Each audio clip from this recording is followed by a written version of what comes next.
Hello everyone, my name is Matthew, and this is Learn the Lingo.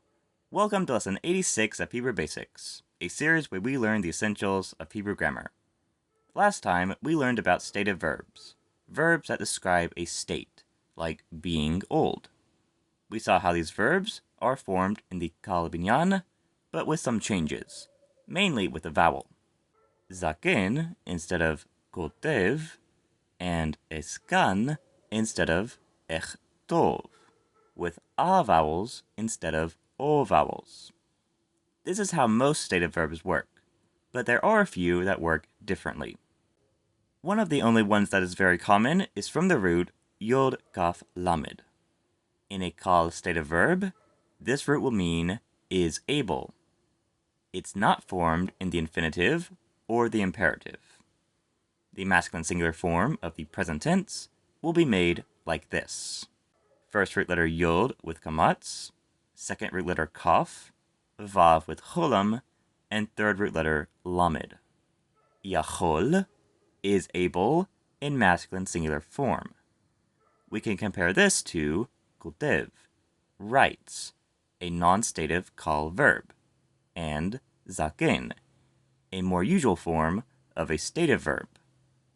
Yachol is like the other stative verb zaken in that its present tense has a kamatz, but it will have a cholam on its second root letter instead of a tsere. Its other forms are made like zakens, by shortening the first vowel to a schwa and adding endings.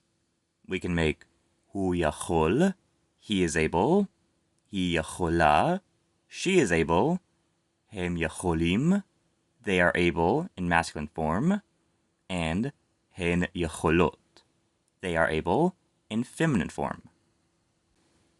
The past tense verb he was able is the same as the masculine singular form of the present tense is able, yachol. In the past tense, the standard spelling for the o vowel is a cholam without vav. From yachol, we'll keep the o vowels to make the other forms. Yacholti, I was able. Yacholta, ye were able masculine singular. Yacholnu, we were able. Two forms shorten the cholam to a shva. They are, of course, yachla, she was able, and yachlu, they were able. And two forms shorten the kamatz to a shva. Yacholtem, ye were able masculine plural, and yacholten, ye were able feminine plural. These vowel changes are the ones we've seen before in the kal past tense. In the future tense, the yod of the root, yod kaf lamed, will change into a vav that acts as an u vowel before the future tense prefix. The vowel on the second root letter will be a patach, as in other stative verbs. Uchal, I will be able. Tuchal, you masculine singular, or she will be able.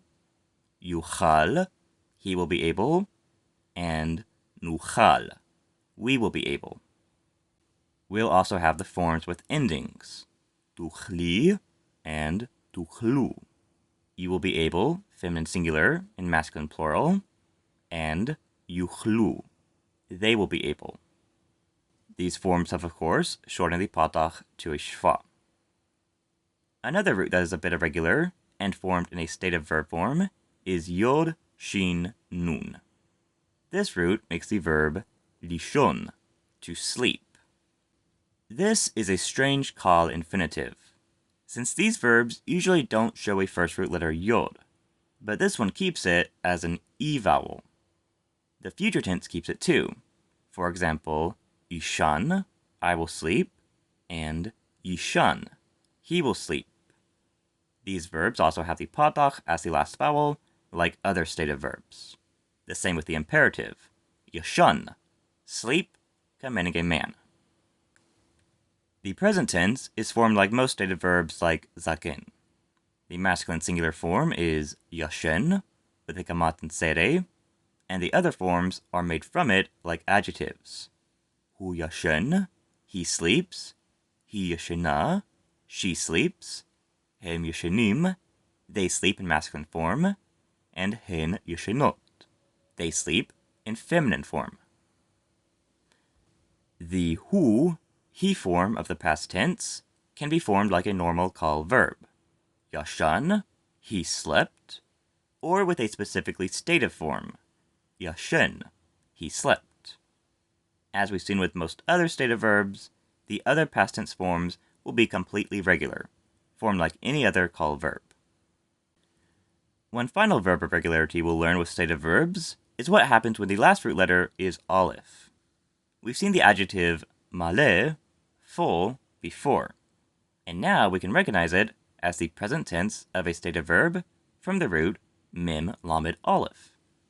The present tense is all regular for a stative verb, as is the infinitive limlo, to be full. The future tense will have a kamat on the second root letter instead of a patach because of the aleph, as in timla and yimla. It will be full in feminine and masculine form. This does not affect pronunciation. The imperative has this change as well. Mala is the masculine singular command, be full. The past tense is the most irregular when the last root letter is aleph. When that is the case, the vowel on the second root letter will always be a tsere instead of a patach. Male, he or it was full, or malenu, we were full. And that's all for today. If you enjoyed this video, please like, comment, and share. And if you want to learn more Hebrew, please consider subscribing to my channel and checking out some of my other videos. And I'll see you in the next one. Goodbye.